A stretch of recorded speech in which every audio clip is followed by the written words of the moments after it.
This is a film about the basic techniques in carp fishing, but we will also be concentrating on things that happen below the surface. We'll tell you about baits and pre-baiting, and we'll see the effect they have on the fishing spot. We'll go through all the different ways that you can pre-bait or chum.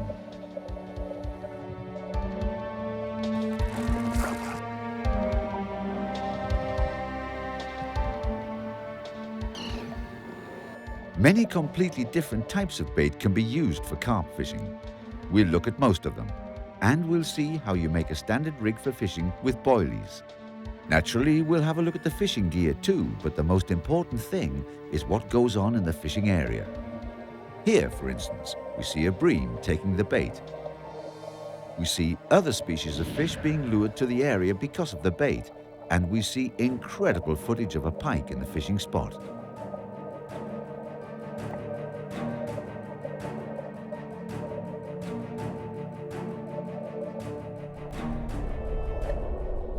The carp are present in numerous clips, nosily but hesitatingly inspecting our baits that are placed directly in front of the underwater cameras.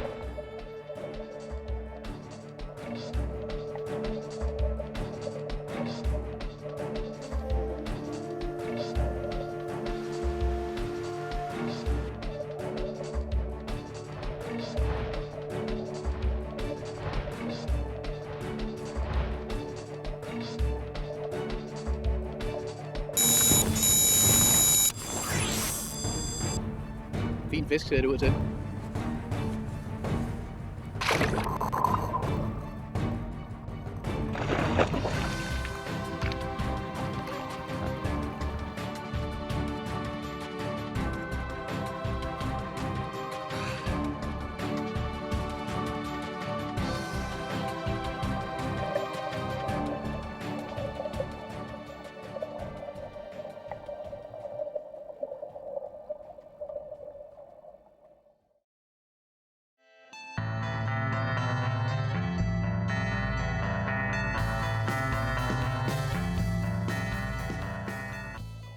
Particles and bait are some of the most important things in carp fishing.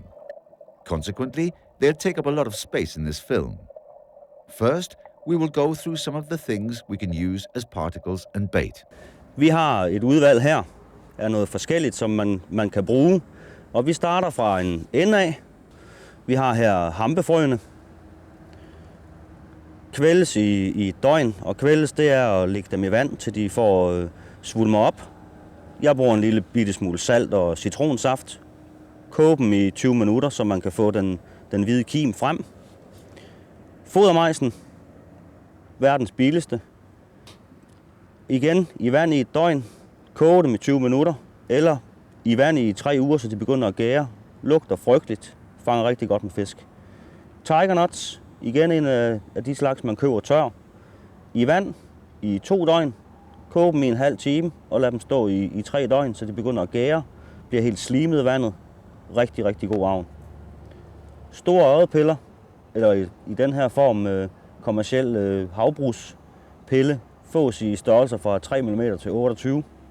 Rigtig god lokkeevne. Flavored foderpiller. Flavored betyder med lugt og smag. Det her er en jordbær.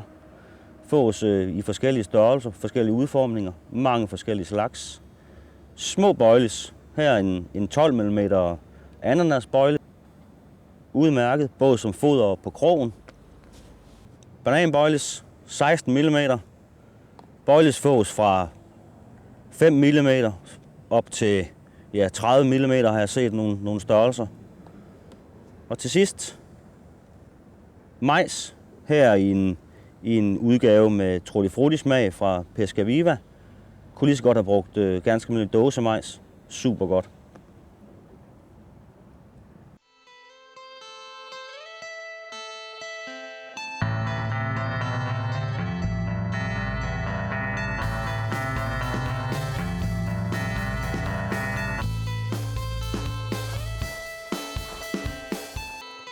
Normalt, når man fisker karper, så fodrer man jo mest med boilies og partikler og så videre, og ikke så meget med forfoder, man bruger til normalt middefiskeri. Men det kan faktisk godt være en god idé at lave noget foder, som de kan gå og nusse rundt i, uden de egentlig rigtig får fat i noget. Det kan også være med til at trække nogle mindre fisk ind til pladsen. Og så bliver karperne muligvis også tiltrukket af det, at der er noget ravage på pladsen. Og her det er grundingrediensen. Det er rimelig stærkt koncentreret, så plejer jeg normalt at lige spæde det op med lidt rasp. Og her er der noget, som indeholder en del rasp. Og brødkrummer og fuglefrø. Jeg vil gerne have, at der er nogle lidt større partikler i foder, som karperne de kan komme ind og gå og lede efter. Så derfor så putter jeg blandt andet hamfrø i. Hamfrø de er meget olieholdige. Det er noget, karperne de rigtig godt kan lide. Og så putter jeg lige en enkelt håndfuld ørredpiller i. Ørredpillerne de vil langsomt opløses, når de kommer ned i vandet, og så ligger de simpelthen og bliver til pulver i løbet af nogle timer. Da jeg fisker med boilies som krogavn, så vil jeg også putte lige nogle enkelte boilies i fodret her. Jeg plejer gerne lige at knække nogen, så spreder det lidt mere duft. Jeg skal være forsigtig med at ikke putte for meget vand i. Hellere lidt ad gangen. Så. Nu har jeg noget foder, der vil tiltrække en masse småfisk, og forhåbentlig vil det postyr, det giver ude på foderpladsen, så vil det også få karperne til at komme ind og se, hvad der sker. Og så vil der være lidt større partikler, de kan gå og spise. Og så forhåbentlig vil de på et eller andet tidspunkt samle krogavnen op.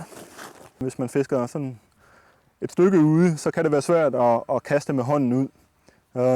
Så kan man eventuelt bruge sådan en baitskovl, som vi har her, der sidder på et langt skaft. Og det giver altså noget ekstra kraft, hvis man lægger kuglen heroppe i og kaster den ud. Ja, og så vil vi prøve at kaste noget foder ud.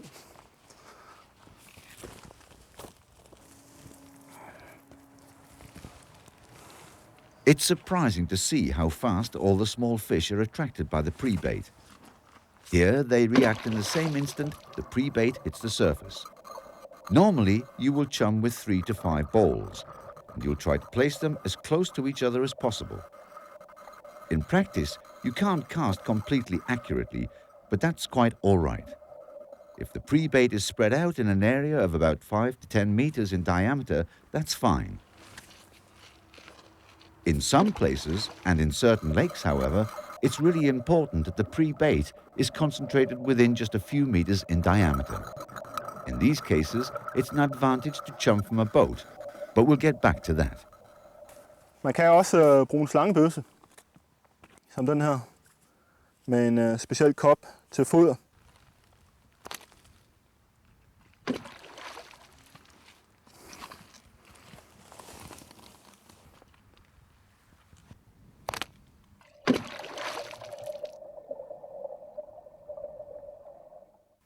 Er det nødvendigt at bringe foderet rigtig langt ud, så kan man også faktisk bruge sin karpestang til det. Som vi har her. En rimelig kraftig karpestang, omkring 3 pund. Og det er simpelthen den samme kop, der sidder på slangebøssen, som er monteret bare med 2 stykker fletliner, så samlet i en hægt og en tvivl. Og her kan man lægge foderkuglen oveni her. Og hvis man så simpelthen bare kaster, ligesom man normalt vil kaste sit rig ud, så kan man kaste foderet meget langt ud på den måde.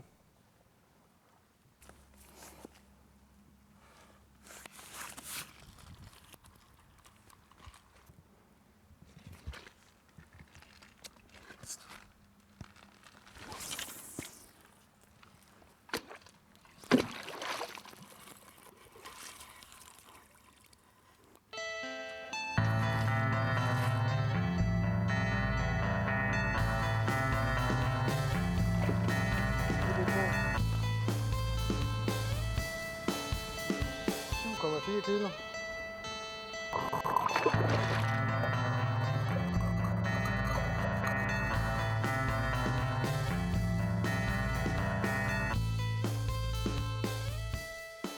Løsfodring det er egentlig en fællesbetegnelse for alle de her forskellige partikler, som kommer i løs vægt. Det kan fx være ham, som vi har her i spanden. Og det kan være foderpiller, som her er en lille udgave, men de fås også i meget større. Så kan det være forskellige andre pellets, som direkte er lavet til karpefiskeri. Og de fås også i mange forskellige størrelser og former. Og så det sidste så har vi så majsen her, som også er en speciel udgave til fiskeri her, men der kan man selvfølgelig også bruge dåsemajs. Og så udover det, så er der bøjlierne her, som er den foretrukne arm blandt mange karpefiskere. Her har vi dem i 16 mm, men de fås også i mange forskellige størrelser. Det man kan sige om løsfodring, det er, at i og med at de ikke bliver formet i klumper, ligesom grundfodret gør, så er det jo vægten af den enkelte partikel her, som sætter en grænse for, hvor langt man kan få dem ud. Og der er det klart, at de her små ham, det er nok det, der kaster aller dårligst, mens de store og tungere boilies, de kan man få forholdsvis langt ud. Men i en situation, hvor man fisker for langt ud til, at man kan kaste ud med hånden, så kan man tage forskellige hjælpemidler i brug. Og der er for eksempel slangebøsserne her. Har en lille model her, som egner sig bedst til kort distance. Og slangebøssen, den kan sådan set både bruges til partiklerne her, og også til boilies, hvis man vil bruge dem til det.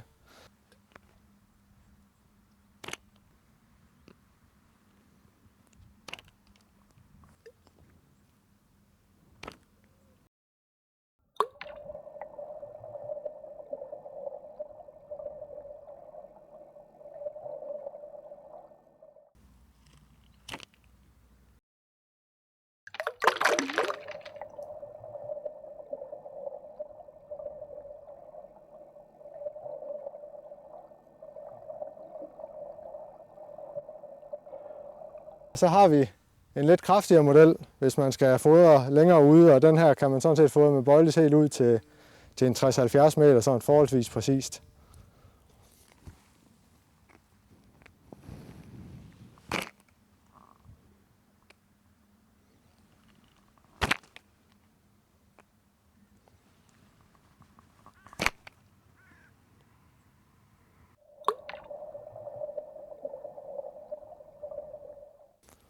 Hvis man skal endnu længere ud, så kan man ikke rigtig fodre med partiklerne længere.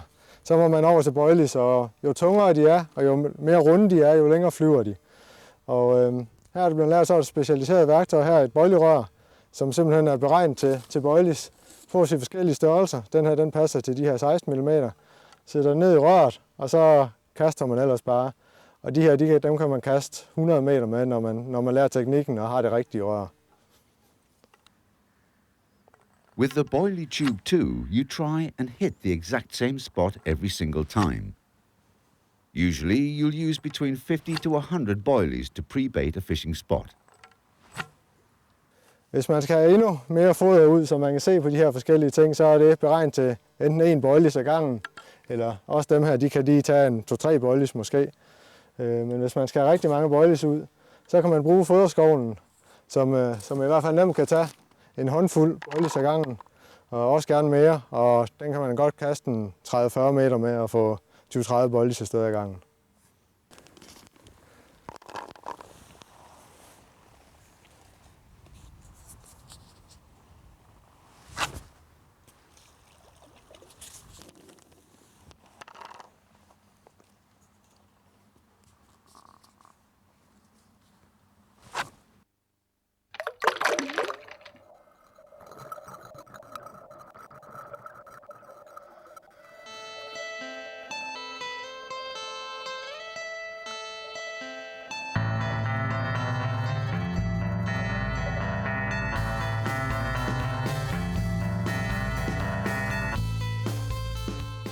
Ja, vi skal have blandet lidt foder til foderraketten. Og vi starter ud med en lille smule ørredpiller, en dåse almindelig dåsemajs og hampefrø.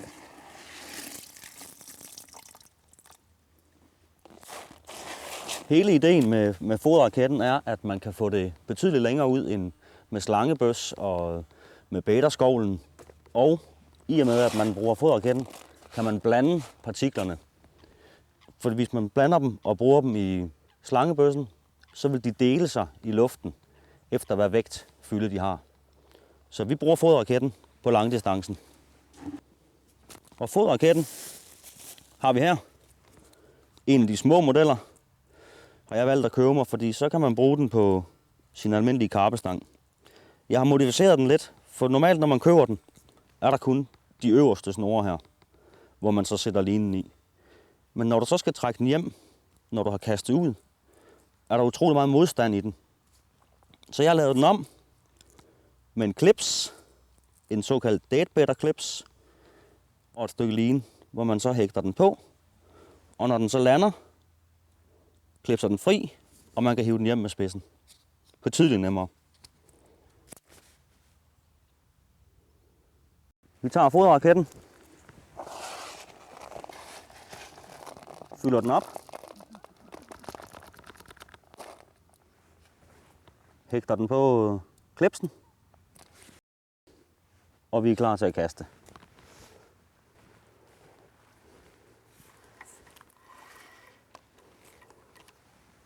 Og så er det bare at kaste raketten ud. Og den tømmer sig selv lynhurtigt, flyder ovenpå.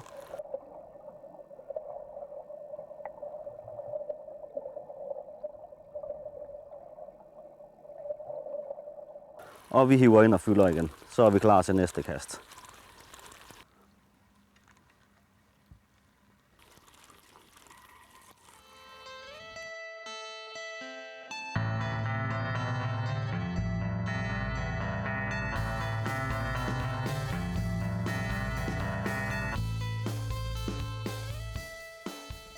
If you want to place some pre-bait precisely next to your hook bait, you can attach a little bag of pre-bait to the rig. The bag should be made out of PVA. It's a material that immediately dissolves in water and the pre-bait settles around the bait. Here, the bag is full of pre-bait, primarily meant to lure in small fish. And when the smaller fish gather around, there's a good chance of attracting a carp.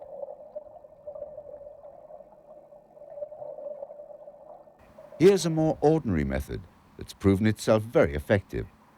A little handful of boilies is put in the PVA bag which is attached to the hook. Carp can be very suspicious towards a single boilie with a hook lying on the bottom, but here it's hidden among all the others that are scattered around.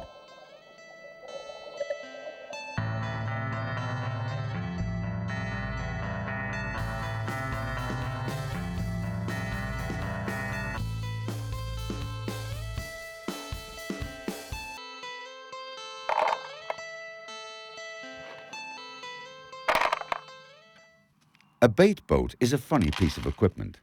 Quite simply, it's a special kind of remote-controlled boat that can take both your bait and rig out to the exact spot you like.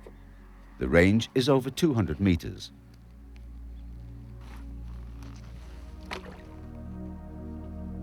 A bait boat can resist quite heavy winds, and even if there are weeds on the surface, it usually sails right through them without any problem. It doesn't have an open propeller, but a jet drive. It's driven forward by a powerful jet of water that directs the boat in any desired direction.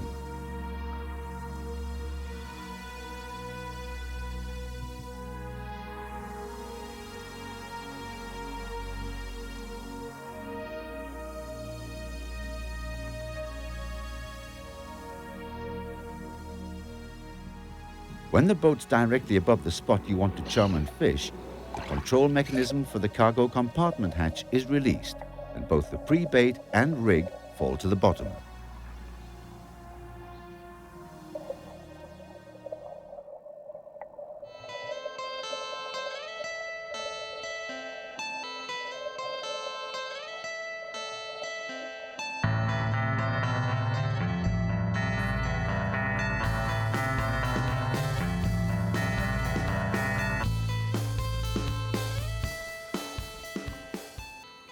When carp fishing on lakes, where it's permitted to use a boat, it's an advantage to have a little rubber dinghy. From the boat, it's very easy to chum over a small restricted area. The most important advantage is that you can actually see the spot where you're chumming.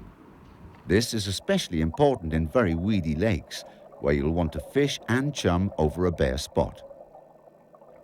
Here we see the pre-bait land over a spot of sand in the lake. Even though we're dealing with pellets and boilies, i.e. big baits, the smaller fish quickly congregate to the area. Presumably it's the scent that lures them in. The smaller fish continuously swim around, pushing and biting the baits. After a while, the pellets will dissolve and be eaten by the smaller fish, while the boilies will be moved about so that most of them will be in the weeds. Here we see a chumming spot in the evening, and this is what it looks like in the morning. All the pre-bait and boilies have been eaten by smaller fish and carp.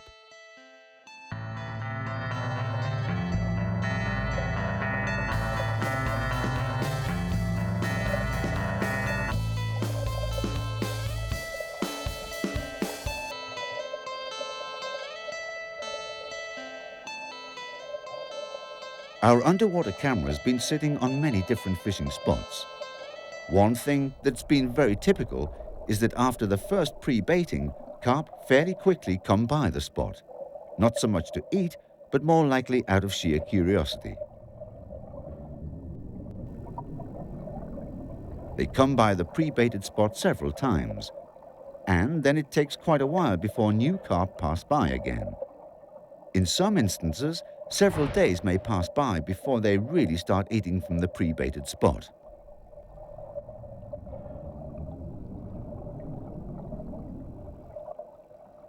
Here, for instance, we see a carp coming by, simply eating a few pieces of corn before disappearing shortly thereafter.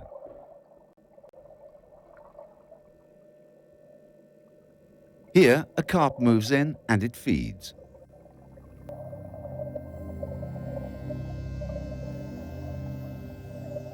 The popper boilie stands out clearly. The carp naturally sees the bait but otherwise ignores it. Maybe it was too obvious.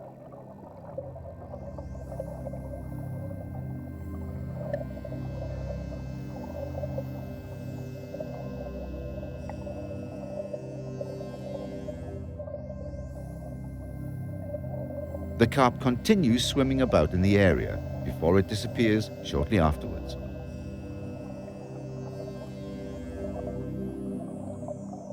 A typical spot where you would chum and fish is a spot like this one, for instance. A high ground where there's a bare spot in an otherwise weedy lake.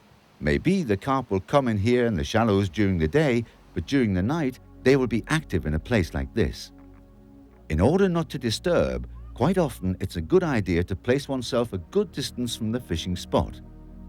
Here the chumming and fishing spot is no more than 7 to 8 meters from land, but the rods and the camp are placed 50 meters from the fishing spot in order not to scare the cautious carp. A spot that's close to the bank is easy to pre-bait.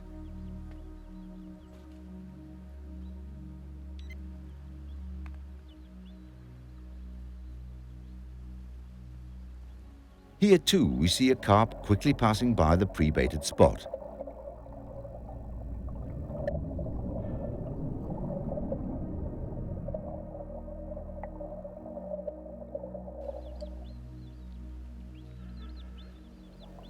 The hook bait sits in the middle of the picture, but the carp are shy, cautious, and suspicious.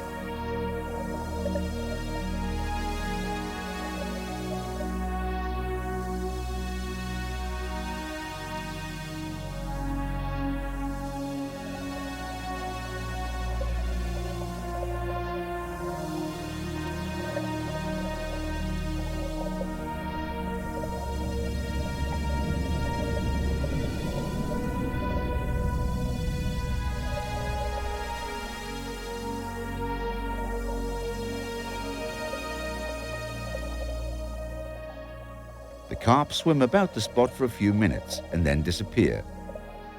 Here, our pre-bait and hook bait is on a shelf near a steep drop-off. The carp swim about in the middle of the water column, but daren't move into the shallows.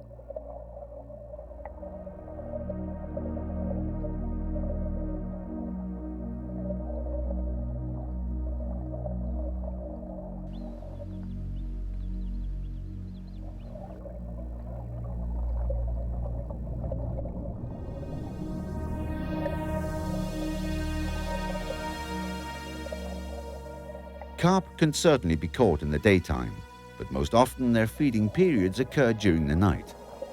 At dusk, they start to become active.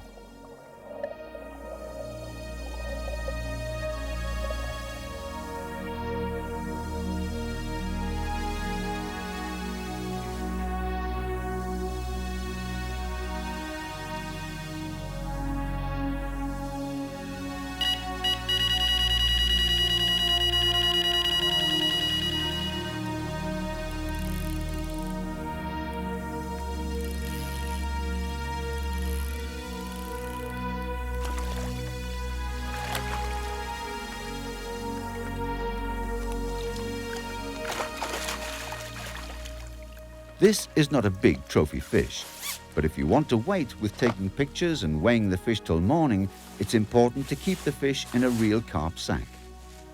Under no circumstances are you to leave the carp sack in the water's edge between rushes and branches. It has to be placed in the free water, so that there's free water at all times for the fish's gills. The carp sack is tied to a tree or a bank stick, which is responsibly secured. If you keep your carp this way, they won't suffer the least under their involuntary imprisonment.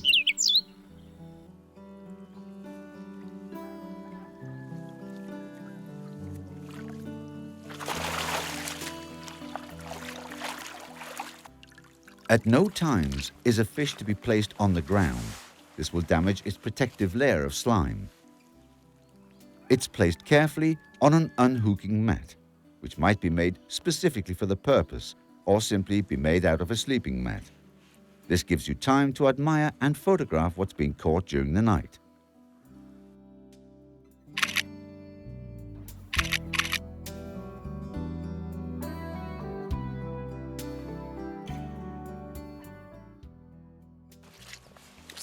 The unhooking mat is also a good help when the fish is released.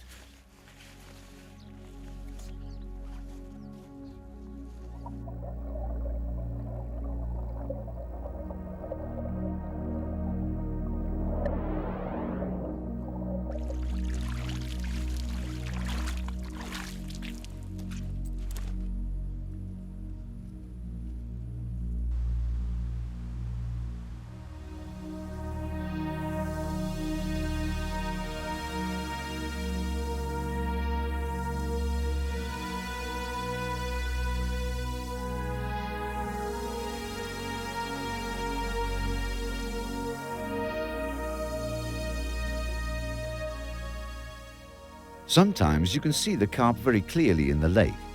Here we see a carp quietly swimming about with its back close to the surface.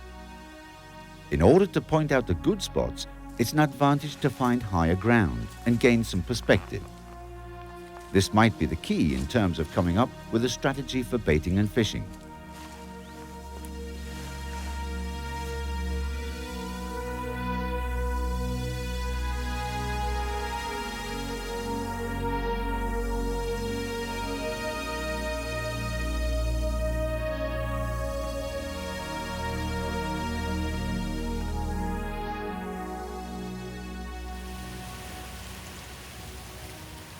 To a large extent, carp fishing is synonymous with camp life and being in close contact with nature under all types of conditions.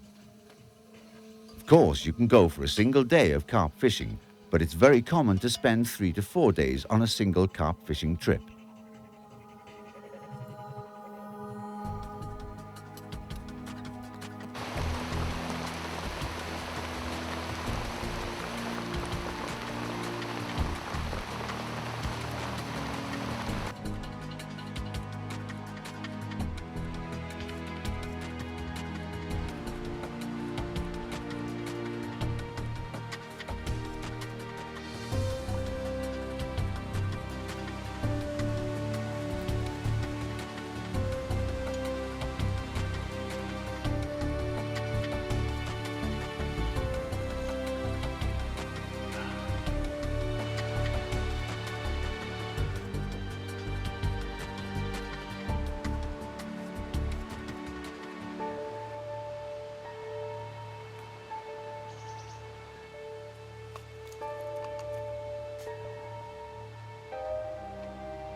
carp almost took the bait right in front of the camera, but as we've seen on numerous occasions before, they simply aren't very active during the daytime. Most carp strike during the night or in the very first light of the morning.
This carp weighed about 8 kilos.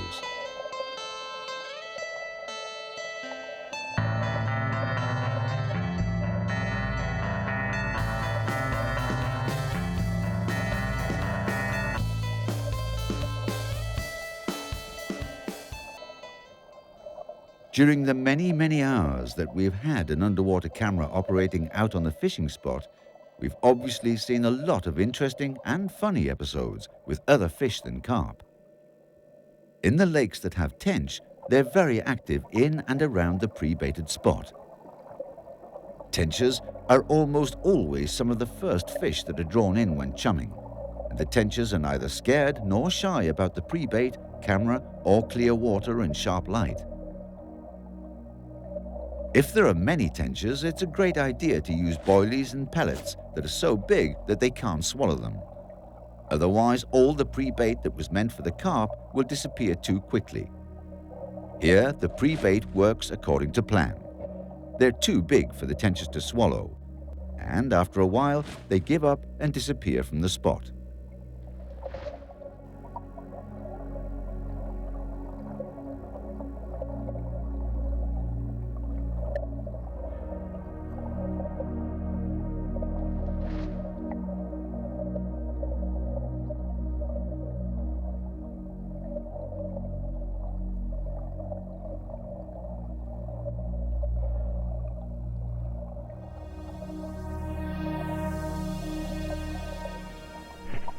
Here, by coincidence, we've placed the camera and the hook bait right in front of a crayfish's lair.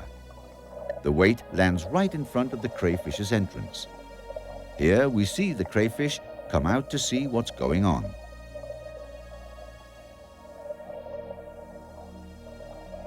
And here we see the crayfish bringing a boilie back home in the lair. We never found out whether it liked the boilie or not. We didn't see the crayfish again. Here, a bream has entered the chumming area. Hook bait with 2 boilies can be seen at the very front of the picture. It's amazing how quickly the bream eats and spits the bait. It immediately realized that something was wrong. When a school of bream invades the fishing spot, they can quickly clear it of all its pre-bait. This bream goes directly for the hook bait and spits almost immediately. The hook is deep within its mouth, but it doesn't get hooked.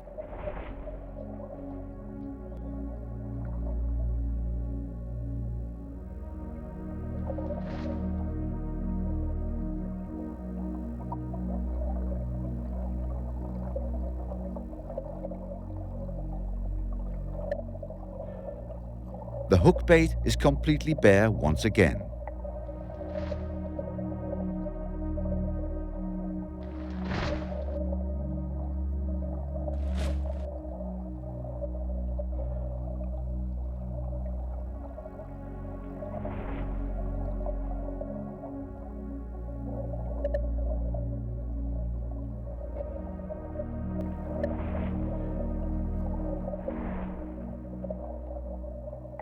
It's almost unbelievable that it doesn't get hooked.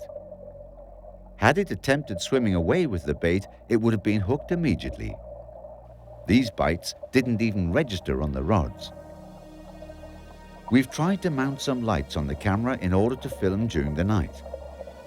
The light naturally deters a lot of fish from entering the chumming area, but in turn it attracts a lot of animal plankton, water fleas and small freshwater shrimp. Late at night, some breams swim by and don't seem very affected by the sharp light. One of the fish that most often lingers about on the chumming area is the perch. Quite often they'll behave like small watchdogs that own the entire lake.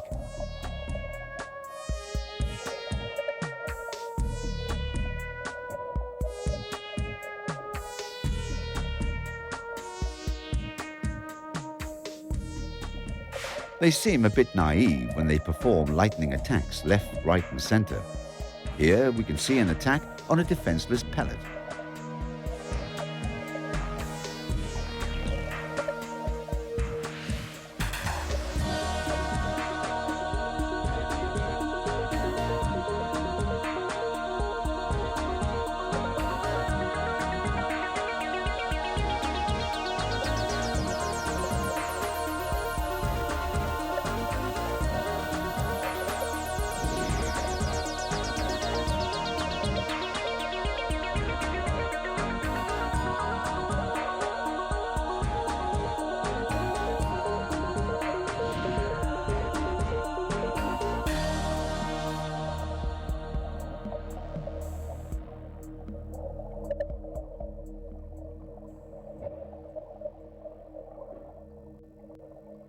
Perch are very curious as well, and they cleverly pull back when they feel inferior.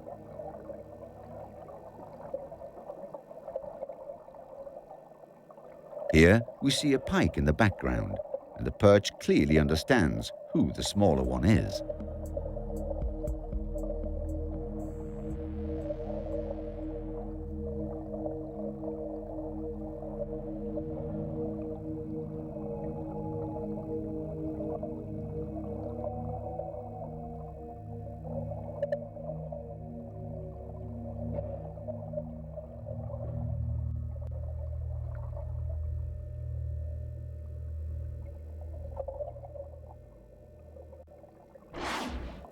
All the smaller fish naturally attract pike.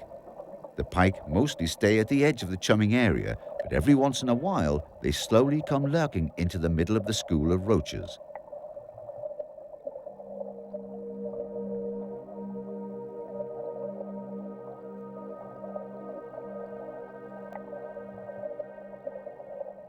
All the smaller fish are fully aware of the pike's presence, but they also know that they are a lot faster than the pike.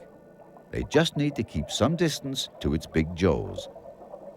Here you can see how they swim about fearlessly below the pike. You can see the whole sequence in the bonus material. A big pike will no doubt keep the carp at distance. If there is a pike near the chumming area, most likely it will be revealed when the smaller fish jump out of the water as the pike hunts. As a carp fisherman, you can easily become frustrated with the pike's vandalizing behavior. If you're a pike fisherman too, you could easily be tempted by catching it. A small bait fish is mounted on a quickly made primitive rig. Using live bait isn't permitted in all countries.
Den udrustning, jeg bruger til at fange karper med, er en 12-fod stang, en 2-3/4 pund, som er en let karpstang, kan man sige.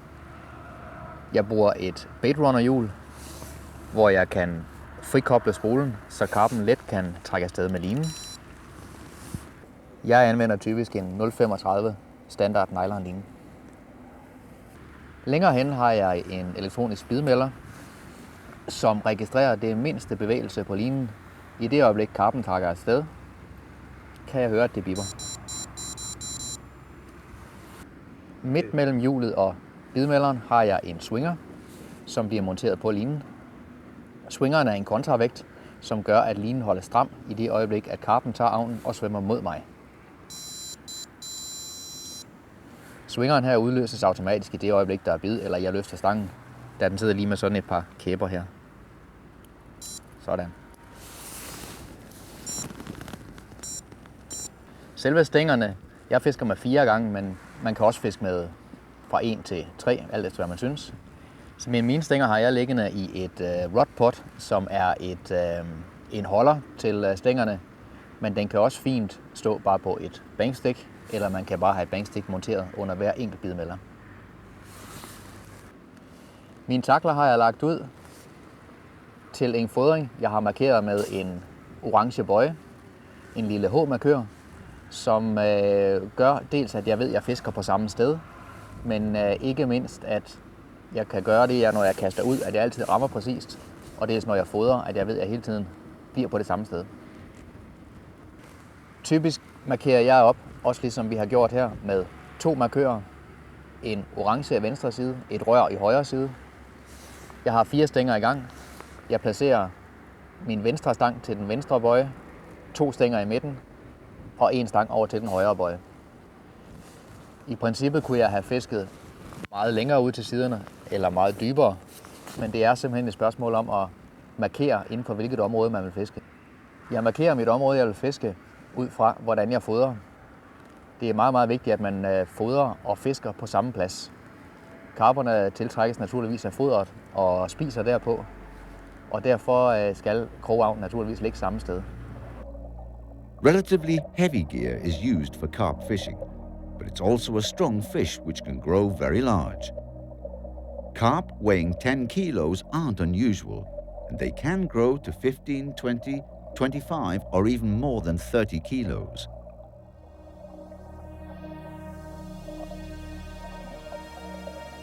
Another reason for using heavy gear is that most lakes are covered with weeds, rushes and sunken branches or trees.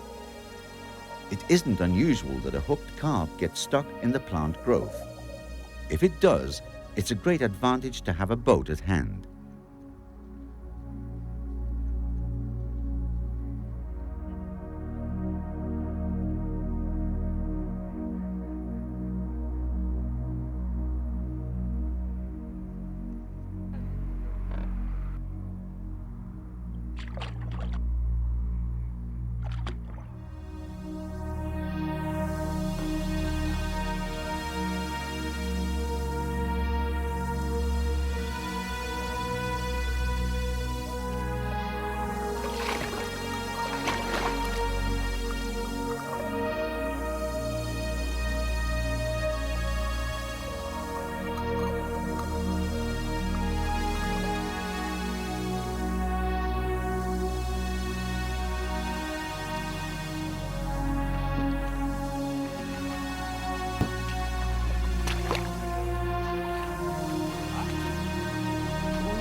Ikke verdens største fisk, men der var da okay krudt i den.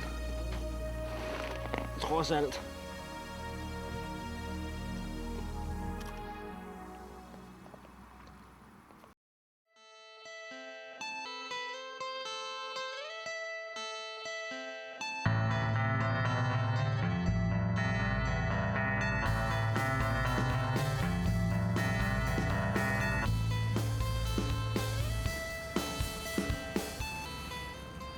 Der findes omtrent lige så mange karperiks, som der er karpefiskere, tror jeg. Og det vi vil gennemgå nu er sådan de 2 standardrigs, som vi bruger alt andet lige til cirka 95% af tiden. Jeg vil starte med at lave et almindeligt tackle til boilies, jeg fisker på bunden. Og den kan man faktisk lave det samme rig med flere forskellige forfangsmaterialer. Den jeg vil bruge nu, vil jeg vælge en almindelig flettet line. Til samme rig kan man også bruge en fluekarbon, eller man kan såmænd også bruge en coated flettet line.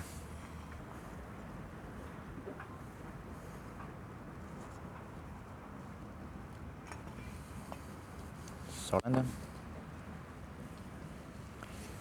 Jeg klipper lige den overskydende snip af. Nu kan det så være en fordel at vælge sin navn først. Jeg vil jo lave boilieknuden, hvor jeg monterer krogen med et hære. Og det er mit forfangsmateriale, jeg lader gå videre ud som hæren. Her kan det godt være lidt svært at vurdere, hvor lang hæren den skal være i forhold til ens avn. Derfor så sætter jeg avnen på først. Her vil jeg bruge en almindelig boilie, som jeg sætter på med min bait needle.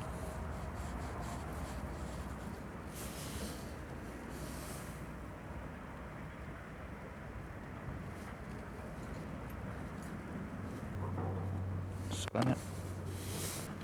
For at gøre, at bøjlen ikke falder af igen, skal jeg selvfølgelig have en stopper på. Og her bruger jeg så en bøjlestop. Den sætter jeg igennem den lykke, jeg har lavet, og strammer til. Sådan. Herefter tager jeg min krog. Krogstørrelsen, vi bruger, er typisk en størrelse 4-6. Her er det en størrelse 5, der jeg bruger en 14 mm bøjle. Og nu vil jeg så lave bøjleknuden. Jeg sætter bøjlen fra krogen i sådan en, hvad jeg synes er en passende længde. Her kan man igen variere lidt, om man synes, om man vil have den lidt længere væk fra krogen, eller man vil have lidt tættere på krogen. Jeg kan godt lide den, så den er cirka en centimeters penge fra krogen.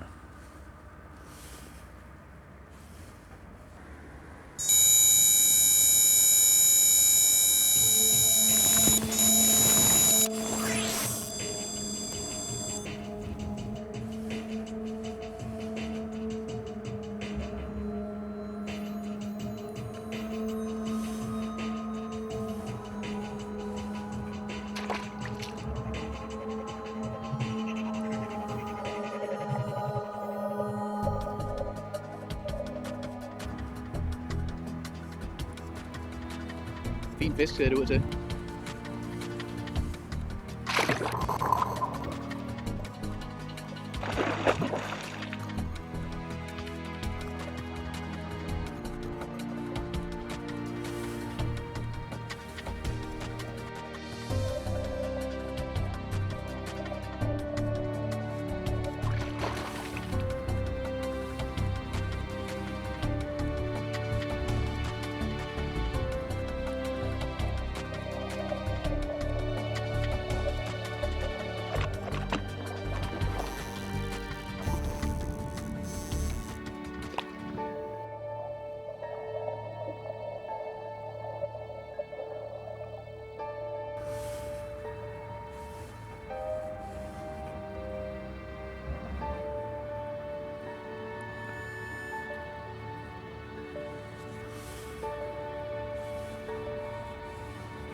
Sådan.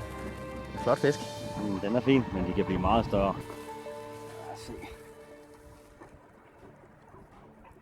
6,55. 6,55. Vi skal have dem større. Ja.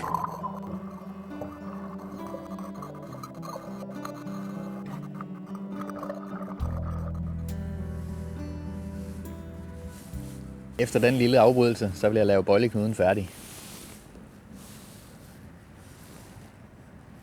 Jeg kører linen nogle gange op ad skaftet, hvorefter jeg slutter med at stikke den igennem øjet på linen og øjet på krogen.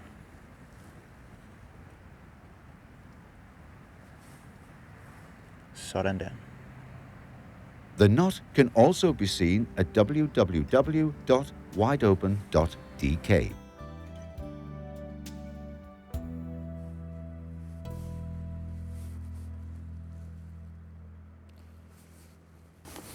I den anden ende sætter jeg en svivel på.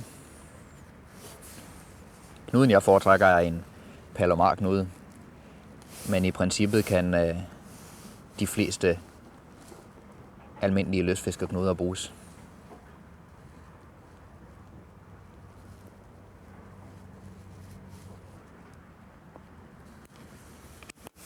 Selve forfanget laver jeg typisk omkring 15 cm. Det er vigtigt, at man ikke får lavet forfangene alt for lange, da man skal tænke på, at når blyet ligger på bunden, kan karpen jo frit flytte rundt med forfanget, inden at blyet det rører sig, og dermed at man registrerer det på stangen. Så faktisk hold kort forfang, hvis forholdene de tillader det. Det samme rig, jeg bruger til min bundavn, kan jeg også bruge, når jeg fisker med pop-up boilies. Når man sætter en pop-up boilie, som jo er en flydende boilie på, vil ens rig komme til at stå op fra bunden. Her er det blot vigtigt, at man får kortet afstanden, så man kun fisker en 3-5 cm fra bunden. Her tager jeg et almindeligt spidthavl, som jeg klemmer til. På den her måde vil spidthavlet blive på bunden, og boilingen vil komme til at stå ret op.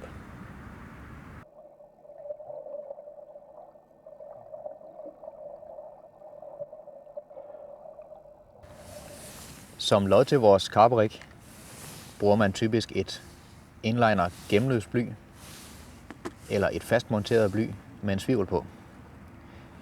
Blyene ligger typisk på en 60-90 gram. Vigtigt er at huske, hvis man bruger et fastmonteret bly med svivel på, at man får det monteret på en let klips. Klipsen gør, at karpen let kan komme af med blyet igen, hvis den sætter sig fast på bunden eller sidder fast i noget grøde.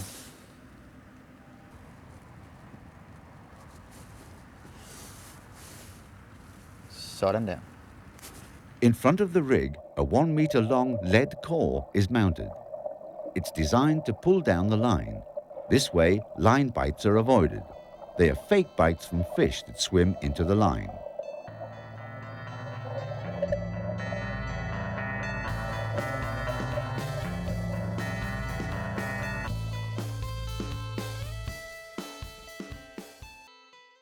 Here we'll see a standard method of baiting the hook. As an example, we'll use tiger nuts and corn. Det er jo et gammelt klassisk avn, som har virket i mange år, men det er så utroligt sjældent, at man kan få lov at fiske med majs. Når der er skaller af brasen, er det meget svært at holde dem væk fra fodringer, væk fra krogavnen. Tigernutten er jo en jordmandel. Det er lidt underligt, hvordan karperne egentlig elsker tigernuts. Men for lang tid siden begyndte man at fiske med tigernuts, som jo først har været kvældet i et par døgns tid. Derefter lader man dem tit stå i måske en uge, så de får lov til at gære lidt op. Karperne elsker dem. Der er ikke rigtig nogen, der kan komme med et godt forslag til, hvorfor. De er jo ikke en naturlig del af føden, men de virker, og det er trods alt det vigtigste. Og her har jeg så krympet øjet med lidt krympeslange, så man kan få lidt bedre vinkel på forfanget ind imod krogen. Selve krogen er en longshank, som her bliver monteret på en lille rigring, der sidder på en bufferperle, så den kan køre frem og tilbage. Og mit her tager jeg en almindelig hairbraid, hvor jeg bare tager et godt langt stykke.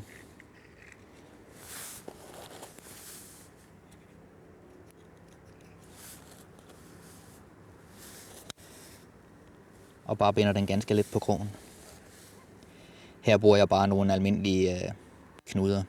Det gør ikke så meget. Det er mere vigtigt, at vi bare er sikre på, at når den ligger ude på pladsen, at den sidder ordentligt fast. Så et par ganske almindelige kællingeknuder, det gør jobbet fint. Selve majsen, den trækker jeg bare på ved lige at lave en lille lykke. Så er de nemmere at trække ind over med sin bait needle.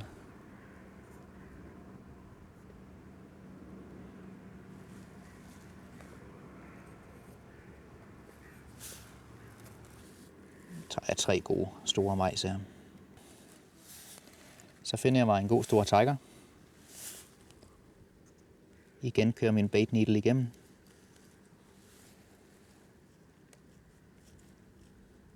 Og igen trækker den på herren. Sådan. Igen her som afslutning slår jeg bare et par almindelige knuder. Her kan jeg køre herren omkring den øverste tiger. Igen ikke så vigtigt, hvilke knuder man vælger.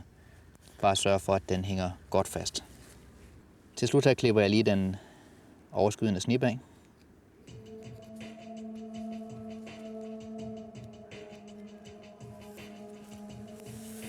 To make sure that the hook bait and the particle bait are placed precisely on a small spot of sand out in the lake, both are sailed out by boat. It's an advantage to have a helper on shore when the rig is placed in this way, but you can do it on your own too.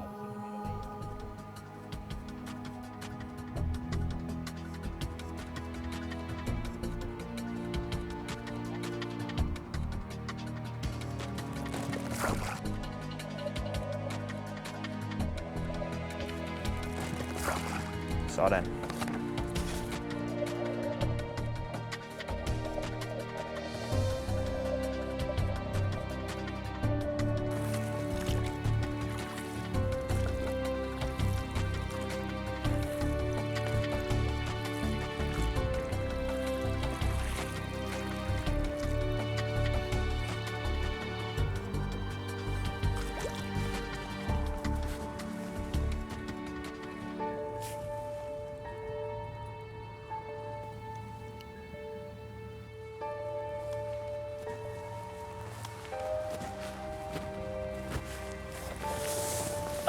Ja.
A carp enters the chumming area here by the camera.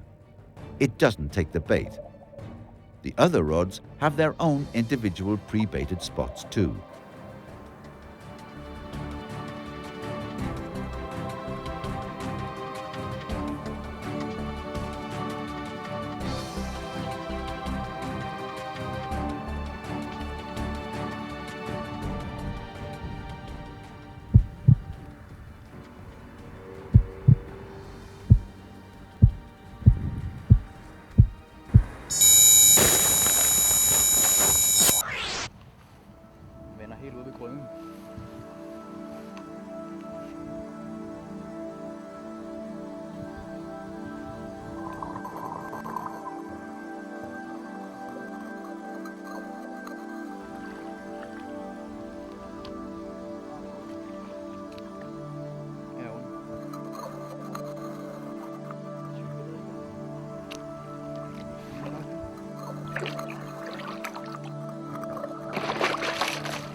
Nu kan du se det perfekte kroghold, der sidder lige her.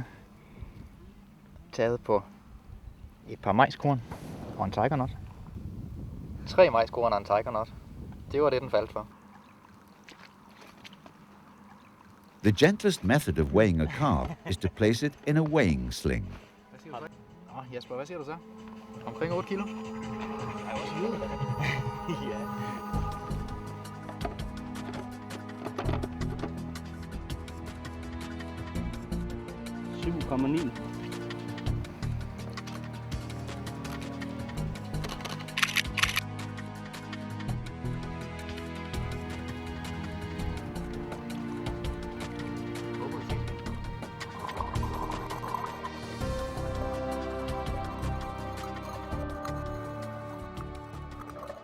Obviously, we haven't been able to cover all aspects of carp fishing in this film, but we have tried to run through some of the most important things you need to know about this type of fishing to get started. The underwater footage has given a whole new perspective on what's going on out in the chumming area, and these funny, entertaining and inspiring clips will hopefully contribute to the further accumulation of experiences with carp fishing, both above and below the surface.